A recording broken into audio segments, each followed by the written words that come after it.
जय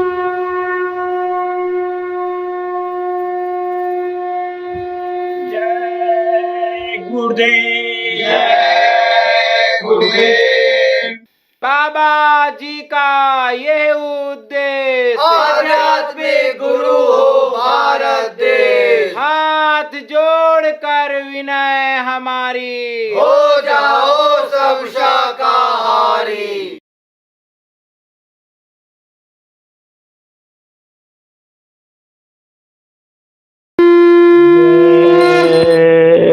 गुरुदेव। भव सिंधु कठिन लहरें अपार, लख बंद हुए आँखें हमार।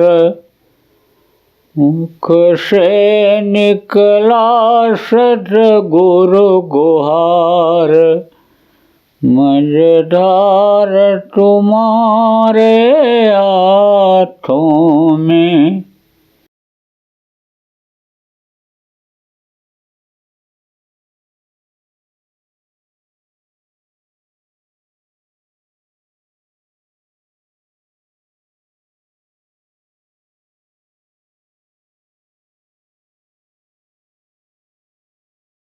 समान प्राण कहाँ रहते हैं? समान यहाँ नाभि पर। तो इसका काम क्या होता है? पूरे शरीर में यानी समझो कि ताकत को फैलाना और सिस्टम को सही रखना। इसीलिए तो आप ये समझो कि यहाँ विष्णु का स्थान बताया गया। ये जो चक्र है, नाभि चक्र, यहाँ पर विष्णु की छाया पड़ती रहती है। विष्णु का काम क्या है? पालन करना। ब्रह्मा का काम क्या है? उत्पत्ति करना। शिव का काम क्या है? संहार करना। तो ये इन देवताओं का काम है। इन तीनों की जो माँ हैं, आद्या महाशक्ति जिनको कहा गया, उनका स्थान कहाँ है? यहाँ पर है। यहाँ कहाँ? यहाँ गले के पास, यहाँ पर कंठ चक्र जिसको कहा गया, कंठ पर है उनका 16 दल कमल। यानी ये समझो कि पंखुड़ियाँ अलग अलग, लेकिन देखने में तो फूल जैसा ही लगता है। पंखुड़ियाँ अलग अलग, 16 पंखुड़ी हैं उसमें, सफ़ेद रंग की। और उस पर वो यानी समझो कि बैठती हैं, उस पर उनका दर्शन होता है। ये जितने इनके हैं पुत्र लोग, ये सब कौन पुत्र हैं? ये ब्रह्मा विष्णु महेश, ये तो समझ लो कि इनके पुत्र हैं। और जो इन्होंने 33 करोड़ दुर्गादश करोड़ शंभु जो देवी देवता बनाए, ये उनके पौत्र समझ लो आप, या उन्हीं के रक्त के समझ लो। तो ये सब उनकी आरती करते रहते हैं, सेवा करते रहते हैं। वहीं पर की आवाज़ आती रहती है। तो समझो आपकी ये इन लोगों का स्थान है। देवताओं का प्रमुख रूप से ये हैं, शिव हैं, ब्रह्मा हैं, आप ये समझो कि विष्णु हैं, यानी ये इनके तो ये प्रमुख रूप से देवता आद्या हैं। यह सब इस शरीर के संचालन में काम करते हैं, शरीर का संचालन करते हैं। तो ये प्राण की जो ये यानी व्यवस्था है वो, और ये जीवात्मा की शक्ति यानी शरीर को चलाती है। तो इसको कोई बना नहीं सकता है। इसकी रचना समझो कि उस मसाले से हुई है कि जो सत्पुरुष ने यानी ईश्वर को दिया था, निरंजन भगवान को दिया था, उस मसाला से इसकी रचना हुई है। मसाला अगर न मिलता तो समझो इस शरीर को भी वो न बना पाते। तो आप ये समझो कि ये है मनुष्य जन्म अनमोल है, इसकी कोई कीमत नहीं है। और बहुत दिनों तक नहीं आप वो भटकने के बाद नर्क 84 में तब ये मनुष्य शरीर मिला। कहा ना, बड़े बाकी मानुष तन पावा, शुद्ध दुर्लभ सदगन तन गावा, देवता तरसते रहते हैं इस मनुष्य शरीर के लिए। तो अब ये खेती गृहस्थी नौकरी व्यापार का जो भी काम करते हो, इसको करते हुए अपने आत्मा के उद्धार का भी कुछ काम आप प्रेमियों करो, नहीं तो ये फंस जाएगी। देखो, समय पर जो चेत जाता है वो धोखा नहीं खाता है, और समय किसी का इंतज़ार नहीं करता है। समय जब निकल जाएगा तब आप पछताए होत क्या है। जब चिड़िया चुग गई खेत, अन्य रखवाली करने के लिए खेत की नहीं गए, चिड़िया ने खेत को खा लिया, तो पछताने से क्या होगा। तो अगर ताकत है शरीर में और आप अगर चेते नहीं तो बुढ़ापा तो आनी ही आनी है। तो बुढ़ापा का मतलब क्या होता है, हारा जुआरी। हारा जुआरी किसको कहते हैं, जुआ खेलने के लिए जाता है उत्साह के साथ कि जीत करके ले करके आएंगे, लेकिन हार जाता है। अब हार जाता है तो ऐसे सिर झुका करके चला आता है। माँ के पेट में प्रभु से मांगा कि मनुष्य शरीर हमको आप बनाकर तैयार करके दो, जल्दी हम बाहर निकलें, समर्थ गुरु की तलाश करके रास्ता ले करके भजन करेंगे, दिन रात आपके चरणों में लिपटे रहेंगे। लेकिन वो वादा अगर याद नहीं करोगे तो फिर तो पानी केरा बुदबुदा आसमान उसकी जात, देखत ही छिप जाएंगे जो तारे प्रभात। जैसे रात को तारे छिप जाते हैं, सुबह होते ही रात को देखने वाले तारे सुबह होते ही छिप जाते हैं। पानी बरसता है, पानी में बूंदें गिरती हैं, बुलबुले निकलते हैं, लेकिन देखते देखते बुलबुले ख़त्म हो जाते हैं। ऐसे ही ज़िंदगी प्रेमियों ख़त्म हो जाएगी और आपके हाथ कुछ नहीं आएगा। कहा ना, क्या लेकर तू आया जग में, क्या लेकर तू जाएगा। प्रार्थना भी बोले तो कुछ लेकर यहाँ का जा ही नहीं सकते हो तो कुछ वहाँ के लिए भी करो। ये हमारे गुरु महाराज, ये जिनकी तस्वीर है या नहीं, तस्वीर क्यों लगाई जाती है कि ध्यान में मदद मिल जाए, क्योंकि भूलने की आदमी की आदत है। भूल और भ्रम का ये देश भी है। भूल और भ्रम का पर्दा पैदा होते ही पड़ जाता है तो भूलने की आदत बराबर बन जाती है, तो भूल जाता है चेहरा। और जब फोटो देख लेते हैं तब जब ध्यान लगाते हैं तो उसमें कामयाबी मिलती है। अंदर में अगर दर्शन होने लग जाए, प्रेमियों ध्यान दो, आप जो गुरु महाराज के शिष्य हो, अंदर में अगर ध्यान लगाने लग जाओगे, जो ध्यान बजाया, भजन बताया, सुंदर बताया गुरु महाराज ने, अभी लगाने लग जाओ। मन को रोक करके, मन को मना करके, मन को साध करके। साधना का मतलब क्या होता है, शरीर को साधो, बैठो, बैठते ही नहीं हो, घंटा 2 घंटा शरीर को बैठने के लिए साधो, साधना करो, फिर मन को साधो। तो मन को साध करके और ध्यान लगाते हैं तो सबसे पहले गुरु का ही दर्शन होता है, क्योंकि गुरु को ही सबसे पहले प्रार्थना करते हैं, गुरु को ही याद करते हैं। तो मैंने आपको बताया, जिसको याद करोगे वही तो आपको देखेगा, जिसको शुरू में अभी बताया, जिसको पुकारोगे वही तो देखेगा। तो गुरु का दर्शन अंतर में हो जाता है और होने लगता है, तब फोटो भी लगाने की ज़रूरत नहीं पड़ती है।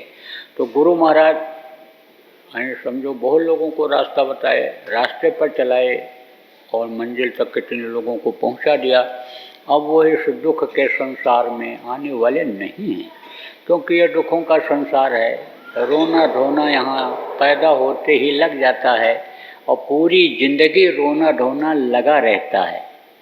और जो लोग नहीं समझ पाते हैं कैसे रहा जाए, कैसे खाया जाए, कैसे एक दूसरे के साथ परिवार में व्यवहार किया जाए, वो का जीवन तो दुखदाई ही रहता है।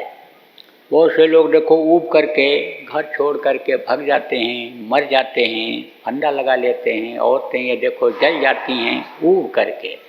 क्यों?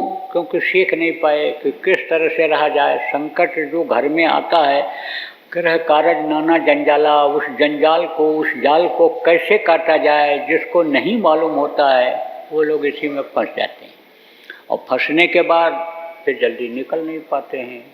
जब लोभ और लालच बढ़ जाता है, जानकारी या नहीं हो पाती है, तब आप ये समझो कि आदमी फंस जाता है। बंदर पकड़ने वाले क्या करते हैं, पतले मुँह का घड़ा बनाते हैं, उसके अंदर चना डाल देते हैं और बंदर जहाँ रहता है तहाँ ले जाते हैं, रख देते हैं, थोड़ा चना बाहर बिखेर देते हैं और बंदर देख करके जाता है, चना खाता है। उसके बाद में घड़े के अंदर देखता है चना पड़ा हुआ है तो हाथ डाल देता है, मुट्ठी में पकड़ता है चना इसे और निकालने की करता है कोशिश। तो जब हाथ डाला था तब तो पतला था, अब जब चना आ गया हाथ में तो मोटा हो गया, तो हाथ निकलता नहीं है। अगर वो छोड़ दे चना को तो हाथ आराम से निकल आवे, और लालच में पड़ा रहता है, चलो छूट जाएगा, ये खाने वाली चीज़ छूट जाएगी, खाए भी है। अगर पहले न खाए होता, पड़ा हुआ ज़मीन का चना मुँह में अगर उसके न गया होता तो हो सकता है कि उसको छोड़ भी देता। लेकिन गृहस्थी का लत तो समझो पैदा होते ही लग जाता है, दूध से शुरू होता है और अनाज मेवा मिष्ठान अन्य चीज़ों से ये ख़त्म होता है। तो आप ये समझो कि वो लत पड़ी हुई है, अब वो उसी में फंस गया। आप ये समझो अगर वो थोड़ा छोड़ दे, चना थोड़ा ही लिया रहे तो भी मुट्ठी हल्की हो जाएगी, यानी वो हाथ को निकाल लेगा। लेकिन लालच में नहीं छोड़ता है, अज्ञानता में नहीं छोड़ता है, तो बस उसी में फंस जाता है। जब दर्द करता है हाथ, चूं चूं चूं चूं बोलता है, तब शिकारी को पता चल जाता है कि अब छोड़ेगा नहीं, बस ले जाता है, जाल डाल देता है, गांव गांव नचाता है, घुमाता है, पैसा रुपया अनाज वसूलता है लोगों से, बंदर का नाच दिखा करके। तो आपको समझने की ज़रूरत है कि इसी तरह से लोग फंस रहे हैं। मरकट सम तुम बने अनाड़ी, मुट्ठी दीना घड़े फसारी। अरे भाई फंसो नहीं इसमें। भगवान ने भोग बनाया, किसके लिए बनाया? भोगने के लिए बनाया, फंसने के लिए तो बनाया नहीं।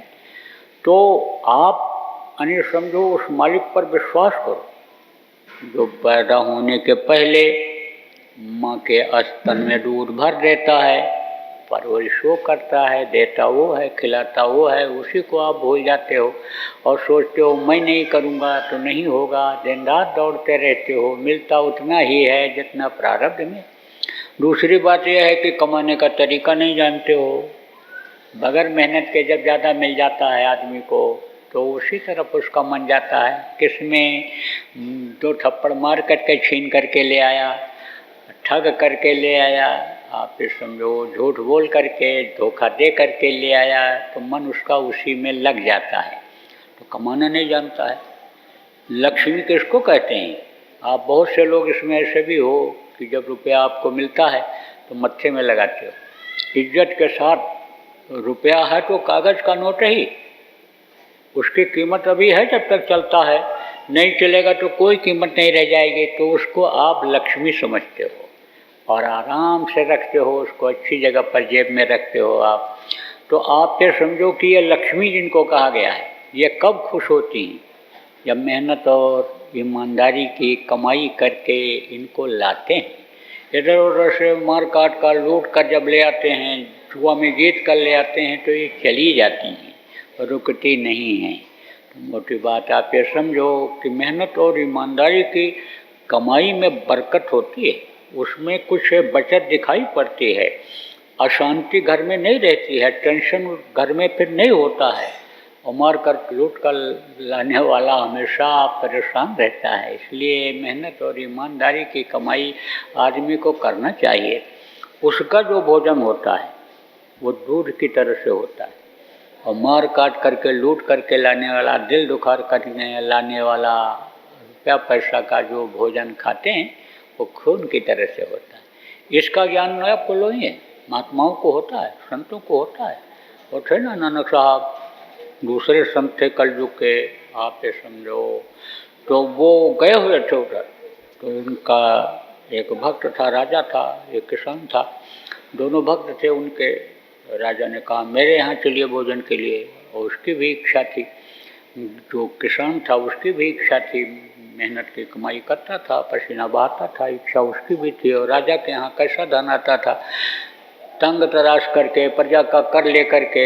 राजा तो कोई मेहनत करता नहीं है, लेकिन अब राजा की बात यानी महात्मा ने भी माना, लोगों ने भी कहा राजा के यहाँ चलो, लेकिन उन्होंने कहा जा तू भी ले आ, रोटी बना करके ले आ। अब वो गया, सूखी रोटी और साग ले आया। राजा के यहाँ 3600 प्रकार का भोजन यानी आया उनके सामने, लेकिन खाया उन्होंने किसको? सूखी रोटी साग के साथ उसको खाया। पूछे बैठे, राजा भी दुखी हो गया, हमारा तो नहीं खाए।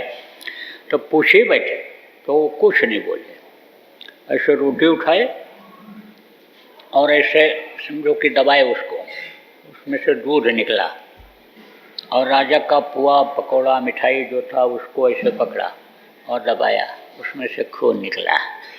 तो मेहनत और ईमानदारी का जो होता है दूध की तरह से होता है, और ये दिल दुखा करके लाने वाला ये खून जैसा असर होता है, खून पीने जैसा होता है। इसलिए ये बात बताई जाती है, ये भी बात बताया जाता है भाई, शरीर अगर दुखी रहेगा, तकलीफ़ में रहेगा या खाने को नहीं मिलेगा तो इस समय कलयुग में भगवान का भजन हो नहीं सकता है। पहले के युग में भी नहीं हो पाया। भूखे भजन में कहा लोगों ने, भूखे भजन न हुए भुआला, जो भुआल कंठी माला। अब भूखे में भजन नहीं हो पाएगा। तो पहले भी ज़रूरत थी, पहले लोग बर्दाश्त कर लेते थे, लेकिन आप ये समझो इस समय नहीं हो सकता है बगैर अन्न के। पहले प्राण किसमें था? सतयुग में हड्डी में था, त्रेता में आप समझो लहू में था, द्वापर में त्वचा में खाल में था, और कलयुग में वन्य प्राण है कलयुगे। तो कलयुग में अन्न में प्राण है, तो रोटी की भी ज़रूरत है, भोजन की भी ज़रूरत है। भोजन नहीं खाओगे शरीर कमज़ोर हो जाएगा, पूजा पाठ भाव भक्ति भजन कुछ नहीं हो पाएगा, वो भी ज़रूरी है। स्वस्थ रहना भी ज़रूरी है। अगर शरीर स्वस्थ नहीं रहेगा तो भी बीमारी में तकलीफ़ में आप ये समझो भगवान याद नहीं आते हैं, कुछ नहीं, कोई भी पूजा पाठ किसी भी तरह का, किसी भी तरह की साधना नहीं हो पाती है। तो ये भी ज़रूरी है। अब ये तकलीफ़ें जो आप झेल रहे हो उनको मैं अब बताऊंगा कि थोड़ा संयम और नियम का पालन करो। संयम किसको कहते हैं, नियम किसको कहते हैं? नियम उसको कहते हैं कि जब ज़रूरत हो तब इस पेट के अंदर डालो, जब भूख लगे, खूब भूख लगे तब खाओ, और एक आध रोटी का भूख रख करके तब खाओ। उतना ही खाओ जितना हजम हो जाए। ज़्यादा खाओगे तो बीमारी आएगी, ऑपरेशन तक की नौबत आ जाती है। ज़मीन बिक जाती है ऑपरेशन में। आप ये समझो कि जेवर भी चला जाता है ऑपरेशन में, तो ऑपरेशन तक की नौबत आती है। इसलिए थोड़ा कम खाना चाहिए। लड़ाई झगड़ा आजकल देखो बहुत बढ़ गया, तनी तनी बात में लोगों को गुस्सा आने लगा। जब से मांसाहार बढ़ा, जब से अंडे की बिक्री बढ़ी, लोग अंडा खाने लग गए, मछली खाने लग गए, नशे की चीज़ों का सेवन करने लग गए, तब से ये खून बेमेल हो गया लोगों का। इसका कोई समझो कि चाल का पता नहीं रह गया। चलते चलते ऐसे समझो गिर जाते हैं, चक्कर आने लगता है, डॉक्टर देखता है तो कहता ब्लड प्रेशर हाई हो गया। हाई का प्रेशर किसको कहते हैं? दबाव को, समझो आप, खून के दबाव को। तो खून में गर्मी जब आती है तब दबाव बढ़ जाता है। जैसे साइकिल की ट्यूब फट जाती है, गाड़ी की ट्यूब फट जाती है, गर्मी में जब दबाव बनता है, प्रेशर बढ़ता है, गर्म होता है। तो ये जब गर्म चीज़ें डालते हैं शरीर के अंदर तो क्रोध जल्दी आ जाता है, खून खौलने लगता है। गर्म चीज़ें कौन सी? जैसे यह मांस है।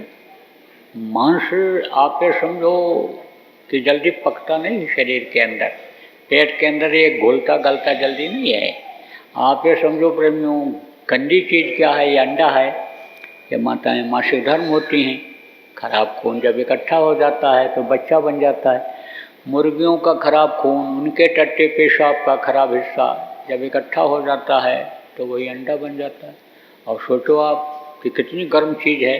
तो इसका जब से प्रचलन बढ़ा, नशे की चीज़ों का प्रचलन जब से बढ़ा, तब से क्रोध आने में देर नहीं लगती है, तनिक देर में क्रोध आ जाता है, गुस्सा जिसको कहते हैं। और गुस्सा क्या है? विनाश का ये कारण बनता है। विनाश किसको कहते हैं? ख़त्म कर देने। यह क्या कर डाले गुस्सा, इसका कुछ पता नहीं है। आप ये समझो मार दे, काट दे, खुद शरीर को मरवा दे, क्या करे ये गुस्सा। तो कहते हैं कि और कोई आग हो तो आप हो पानी। अगर क्रोध आ ही जाता है तो आप एकदम पानी हो जाओ, ठंडे हो जाओ। कहते हैं कि गुस्सा को पी जाओ, समझ लो कि बर्दाश्त कर लो। कभी कभी ऐसा भी होता है कि बर्दाश्त जल्दी नहीं होता है, और सास बहू का झगड़ा ये तो मशहूर है, कुछ कुछ तो होता है। कुछ कुछ नहीं होता है तो मनमुटाव हो जाता है, शंका हो जाती है। आप फिर समझो कि कहीं बहू पैर दबाते दबाते गला न दबा दे। सास को शंका हो गई, बहू को शंका हो गई कि ये तो हमारे पति को समझा रही है, कहीं ऐसा ना हो पति हमको तलाक दे दे, घर से बाहर निकाल दे, तो शंका भी हो जाती है। शंका नहीं करना चाहिए। देखो, शंका खत्म होता है, कब खत्म होता है? जब आत्मीयता रहती है। आत्मीयता किसको कहते हैं? अपनत्व रहता है। देखो, बेटी के ऊपर शंका हुई माँ की, तो पूछती है, क्यों, तू कहाँ गई थी, क्या कर रही थी? सही सही बता देती है। बेटी को माँ के ऊपर कोई शंका हो गई, माँ कहाँ गई थी तुम, माँ बता देती है, शंका हो गई, नहीं, शंका समाधान हो जाता है। ऐसे ही जो सास और बहू बैठी हो, आपको शंका नहीं होना चाहिए, संदेह आपको नहीं करना चाहिए। और जो ये तिफरका है, तिफरका किसको कहते हैं? फर्क, यानी समझो माँ और बेटी का, वो नहीं ख़त्म करना चाहिए। सास और बहू, आप दोनों इसमें बैठी हो, बच्चे और माताएं बैठी हो, दोनों बैठी हो। आपको मैं बता रहा हूँ कि सास जो बैठी हो, समझो कि हमारी जो बेटी थी, हमने उसको 18 साल 20 साल पर विदा कर दिया, दूसरे को दे दिया। अब 40 साल 50 साल ये है, जो आई है दूसरे की बेटी, ये मेरे पास रहेगी, मेरी सेवा करेगी। तो एक बेटी को मैंने दिया तो दूसरी बेटी हमको मिल गई। इस तरह से अगर भाव रखोगी, सोचोगी, तो परायापन खत्म हो जाएगा, अपनापन आ जाएगा। और बच्चों, आप भी सोचो कि हमारी वो माँ तो पैदा करने वाली, दूध पिलाकर बड़ा करने वाली थी, पढ़ाने लिखाने, कुछ गुण ढंग सिखाने वाली थी, लेकिन संभाल करने वाली अब मेरी माँ तो यही है जिसके पास मैं आई हूँ। देखो, कटु सत्य है। अब व्यवहारिक बात मैं आपको बता रहा हूँ।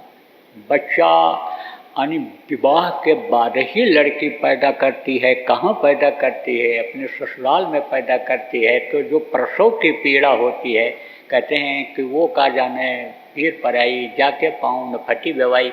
जिसके पैर में बेवाई नहीं फटती है, वो पीर को नहीं जानता है। ऐसे बांझ क्या जाने प्रसव की पीड़ा, कहते हैं। जिसके बच्चा नहीं हुआ, प्रसव की पीड़ा को नहीं जानती।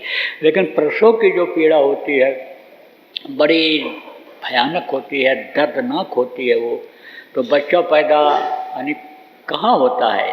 ससुराल में ही होता है, वही सास कराती है। तो उसको तो अपना बना करके बच्चे को रखना ही चाहिए।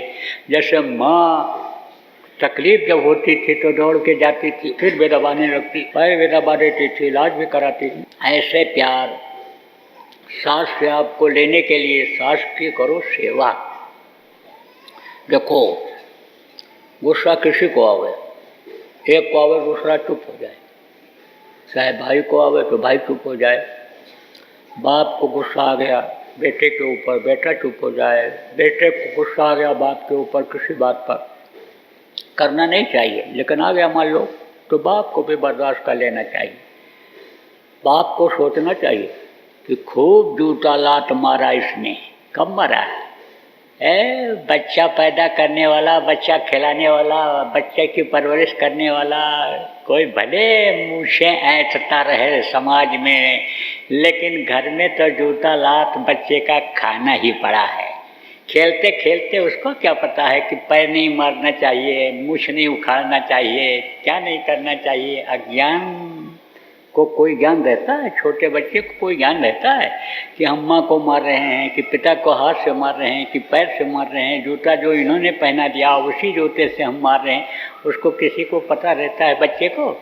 तो कोई ये कहे कि हम जूता लात नहीं खाए बच्चे के, तो समझो कि ये अज्ञानता। तो समझ लो कि भाई हमारा बच्चा ही तो है ये, अभी उसको ज्ञान नहीं हुआ है। सत्संग में हम नहीं ले गए, सत्संग नहीं सुना इसने, संतों के पास नहीं गया, जो दिल दिमाग को बदल देते हैं, बुद्धि को बदल देते हैं समझा करके, और मन को बदल देते हैं, उनके पास हम नहीं ले गए, तो यह अज्ञान है। भजन ध्यान हम नहीं करा पाए, तो यह अज्ञान है। बर्दाश्त कर लेना चाहिए। न बर्दाश्त हो पावे, देखो मोटी बात बताता हूँ, न बर्दाश्त अगर हो पावे तो आप जो है वो भजन करने के लिए बैठ जाओ, कोई भी हो, स्त्री हो, पुरुष हो, सास हो, बहू हो, भाई हो, कोई भी हो। भजन करना आप लोगों को काफ़ी कुछ लोगों को मालूम है, जो नए लोग आए हैं उनको बता दिया जाएगा। भजन करने का मतलब क्या है? कपड़ा ऊपर से डालो, आंख बंद करो, मुंह बंद करो, कान में उंगली लगाओ। तो गुस्सा कोई करेगा तो बोलेगा, हाथ पैर पटकता है, थप्पड़ दिखाता है, आंख दिखाता है। जब देखोगे नहीं, उसकी बोली नहीं सुनोगे, कान में उंगली लगाए, आंख बंद किए बैठे रहोगे, तो गुस्सा कहाँ से आएगा आपको? अब गुस्सा किसी को आवे, उसका जवाब जब दे देते हैं तब समझो कि आग में घी पड़ता है। आग हमेशा पानी से बुझती है, घी से नहीं बुझती है। और अगर चुप हो जाओ तो समझो उस पर पानी पड़ना शुरू हो गया। ठंडे हो जाओ आप, कहते और कोई आग हो तो आप हो पानी है, आप बिल्कुल ठंडे रहो, बोलो ही नहीं, तो अपने आप थोड़ी देर के बाद गुस्सा शांत हो जाता है, वो खुद ठंडा पड़ जाता है। उससे बातचीत करना चाहो तो नहीं करेगा, जो जितने कूदेगा, जितने बोलेगा, उतने थकेगा। तो देखो ये सब क्या है? ये सब गृहस्थी में दुख को दूर करने का तरीका है। और अगर आप ये समझो कि इस समय पर आपके यहाँ तकलीफ़ घरों में है, तो मैं तो देख रहा हूँ काफ़ी लोगों के यहाँ है। जिस तरह से पहले सतयुग में, त्रेता में, द्वापर में लोग खुश रहते थे, गृहस्थ, ऐसे खुश तो इसमें कोई नज़र नहीं आ रहे हो। कुछ न कुछ तकलीफ़ सबको है। किसी को धन की कमी है, किसी को स्वास्थ्य किसी का ठीक नहीं है, तबीयत खराब है, किसी के घर में लड़ाई झगड़ा कुछ है, किसी घर में बराबर बीमारी बनी रहती है। आप ये समझो रुपया पैसा कमाते हो, बरकत नहीं होती, तरह तरह की तकलीफ़ें हैं। एक ही तकलीफ़ तो समझो कि कुछ ही लोगों को है, कुछ लोगों को तो कई तरह की तकलीफ़ें हैं। मैं बता सकता हूँ कि इनके घर में बीमारी बनी रहती है, रुपये पैसे की भी कमी रहती है, लड़ाई झगड़ा भी होता है, ऐसे भी लोग हैं।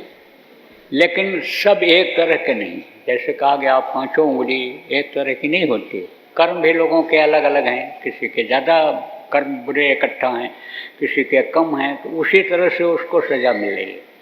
तो देखो प्रेमियों, जो ध्वन्यात्मक नाम बताऊंगा उसका जब आप जाप करोगे तो यह तकलीफ़ें आपकी जाएंगी। धीरे धीरे जिसके जैसे कर्म हैं करते जाएंगे और तकलीफ़ें चली जाएंगी। लेकिन जो घर में आपके बैठे हैं, आप पहली बार आए हो, आपके घर में कोई नहीं आया सत्संग में, नामदान कोई नहीं लिया है, लेकिन जुड़ा हुआ है आपसे, आप यहाँ आए हो, आप जाओगे जब आप वहाँ पानी देंगे, घर वाले, लड़की है, लड़का है, पत्नी है, पानी देगी, रोटी ज़रूरत है रोटी खिलाएगी, आप ये समझो जुड़े हुए हो। आपको तकलीफ़ हो जाए, उसको नींद नहीं आएगी, पत्नी को, पत्नी बीमार हो जाए, पति को नींद नहीं आएगा, बच्चा बीमार हो जाए, उसका इलाज कराने रात को जाओगे, रात भर आपको भी जगना पड़ेगा, तो जुड़े हो, तकलीफ़ आपको होगी। उसके लिए रास्ता बता देता हूँ, उनको कैसे फ़ायदा होगा, उनको कैसे आराम मिलेगा, इन चीज़ों में किस तरह से उनको फ़ायदा होगा, उसके लिए जय गुरुदेव नाम की ध्वनि आप लोग बुलवाना। ये प्रभु का नाम है, भगवान का नाम है, परमात्मा का ये नाम है। जय गुरुदेव नाम की ध्वनि जब बुलवाओगे तब आप ये समझो कि ये तकलीफ़ें धीरे धीरे धीरे धीरे ख़त्म होंगी, क्योंकि ये जगाया हुआ नाम है। महापुरुष आते हैं तो लोगों के फायदे के लिए, अपने मिशन की पूर्ति के लिए एक नाम जगाते हैं। जैसे त्रेता में राम नाम, द्वापर में कृष्ण नाम, कलयुग में सतसाहब नाम, वाहे गुरु नाम, राधा स्वामी नाम। उसी तरह से यह जय गुरुदेव नाम है, यह हमारे गुरु महाराज का जगाया हुआ नाम है। इसको बोलने से लोगों को बीमारी में, तकलीफ़ में, मुसीबत में राहत मिली है। और आप कोई बोलोगे या बता दोगे, किसी को बोलेगा तो उसमें राहत मिलेगी, जान माल की रक्षा होगी, हिफाजत होगी जय गुरुदेव नाम बोलते रहने से।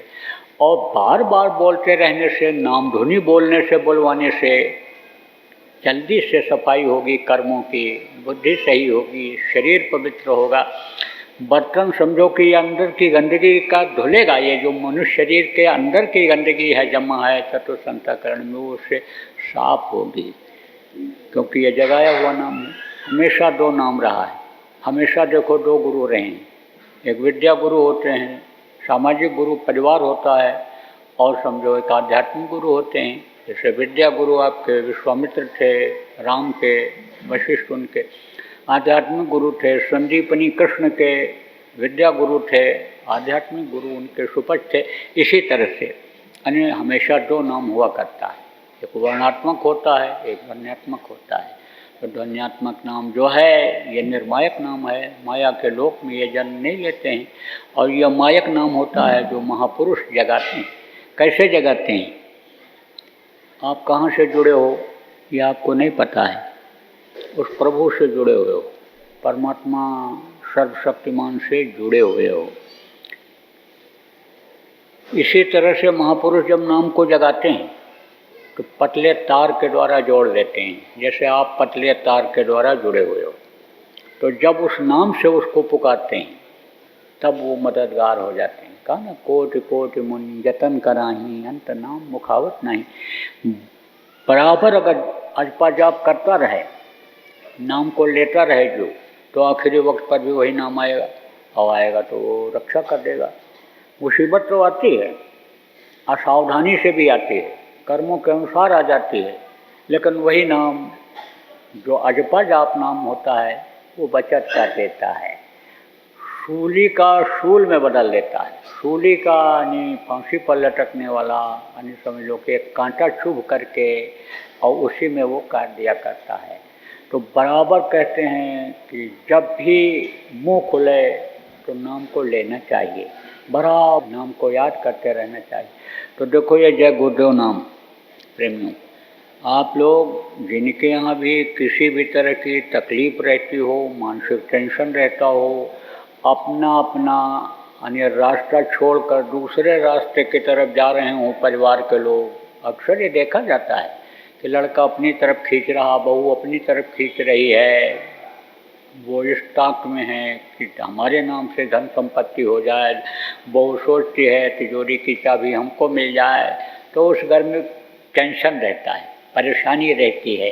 तो अब आप ये समझो कि ये सारी परेशानियाँ यानी दूर होंगी अगर जय गुरुदेव नाम के ध्वनि आप लोग बोलना और बोलवाना घरों में शुरू कर दोगे। कैसे बोलना है? जय गुरुदेव, जय गुरुदेव, जय गुरुदेव, जय जय गुरुदेव।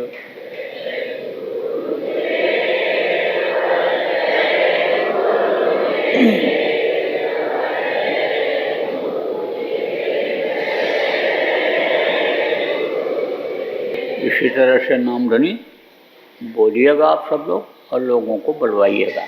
जय गुरुदेव।